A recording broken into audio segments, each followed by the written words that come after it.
Bonjour, bienvenue sur notre chaîne Parole Libérée. N'oubliez pas de vous abonner et de mettre un commentaire après cette vidéo. Nous sommes dans la série Connaissance de soi. Et dans la connaissance de soi, nous allons encore réveiller l'esprit. En réveillant l'esprit, nous parlons de quoi? Nous avons parlé de la perception. Nous avons fait une journée avec Michel, avec moi, avec ce que je désire, avec ce que je veux. Et c'est une journée avec Michel, la Michel profonde. Quand je dis Michel, je ne parle pas du moi égocentrique, je parle de Michel, moi, mon être. Et aujourd'hui, nous allons parler de l'ego. L'ego, cet ego dont tout le monde parle, l'ego c'est quoi? Il naît comment? L'ego se construit. Il se construit avec tout ce qui est extérieur. Il se construit à partir du moment où on prend conscience, je dirais à 7 ans. Il se construit avec notre éducation, avec notre parcours scolaire, avec nos parents, avec le conditionnement social. Il se construit avec nos blessures, avec notre passé, avec notre croyance, avec même la pensée collective. Je donnerai un exemple. Je suis mariée à un ingénieur et j'aime l'ingénieur. Vous avez le mot déjà en disant je suis marié à un ingénieur, ça a une connotation d'aisance. Un ingénieur, donc forcément il s'habille bien, il sort d'une grande école, il a un bon salaire, c'est le personnage que la société a créé. Et celui-là, je suis mariée avec. Mais c'est mon ego qui est marié avec parce que le fait d'être marié avec un ingénieur me donne une certaine aisance, une certaine suffisance, me place dans une position dans la société, donc je ne suis pas n'importe qui.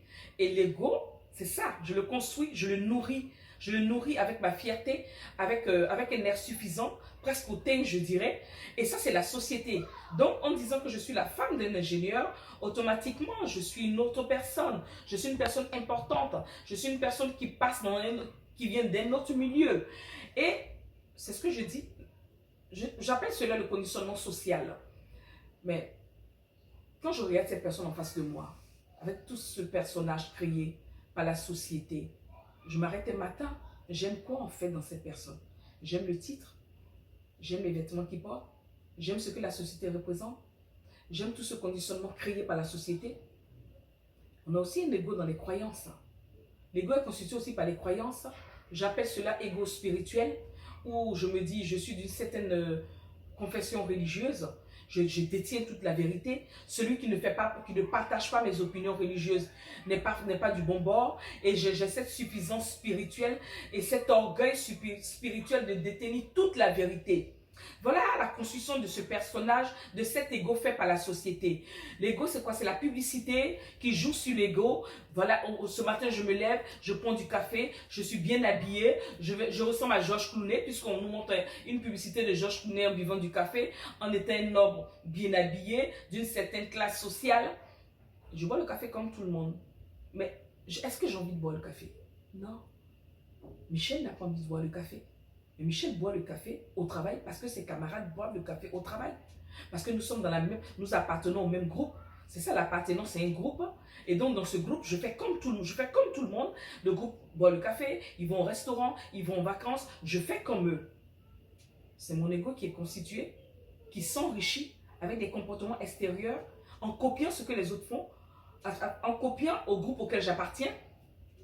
Et l'ego a besoin des yeux extérieurs. Il a besoin de l'approbation des autres. Il a besoin que les autres l'aiment. Il a besoin de l'avis des autres. Il a besoin qu'on le regarde. J'ai une grosse voiture parce que j'ai envie qu'on me regarde. J'ai envie de signes extérieurs de richesse. Tout ça, c'est nourri par l'ego. Mais je m'arrête un instant et je me demande, qui suis-je? Qui parle? J'ai envie, moi, de parler. L'ego va me faire vivre en boucle toutes mes émotions passées. Ce ne sont même pas de vraies émotions parce qu'elles sont créées par ce que je vis avec l'ego. Donc, elles me laissent une trace. Et à chaque situation similaire, j'aurai la même réaction, j'aurai les mêmes blessures, j'aurai les mêmes peurs et j'aurai la même manipulation. Donc, toute la société me manipule et j'ai une manière de penser, une manière d'agir, une manière de fonctionner qui est commune. Nous sommes pareils, nous sommes presque des Claudes parce que les égos fonctionnent ensemble. Mais je vais vous donner un exemple. Des fois, vous rencontrez des gens. Et cette personne, vous la rencontrez vraiment, elle, sans artifice, sans rien. Et vous parlez à son cœur. Ce jour-là, vous ne parlez pas à l'ego. Vous parlez à l'être. Vous parlez au moi de cette personne. Vous parlez avec cette personne. Vous savez que les égos se fréquentent entre eux. Parce que c'est de suffisance à suffisance, c'est d'orgueil à orgueil, c'est à celui qui va dire ce qu'il a de plus. Mais lorsque je parle au moi, je parle à la vraie personne, avec un cœur d'amour, l'ego ne peut plus, n'a aucune force sur cette personne. Et il y a un moment, il faut que j'arrête de fonctionner avec l'ego. Je vais être moi. Je vais être Michel. Je vais être la vraie Michel. L'ego aime donner son avis sur tout. Aime donner les failles des autres. Avoir l'autre. Elle fait toujours tomber l'autre, humilier. Nous mettre dans une position dégradante. Mais je ne suis pas obligée de participer. Michel n'a pas envie de participer à ça. Je ne suis pas obligée de donner mon avis sur tout.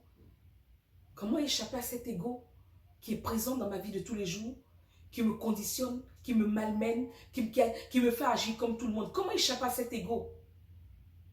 Juste en appréciant l'instant présent. Juste en me disant que j'ai envie d'être moi, dans le silence. Je n'ai pas envie de répondre. Je vais apprécier ce silence, ce calme, cette paix intérieure, où l'ego ne parle plus, où mon être profond, mon Michel a envie de s'asseoir, se poser et contempler juste le ciel et dire je suis moi. L'ego n'aura aucune puissance avec ton être profond. À une prochaine vidéo.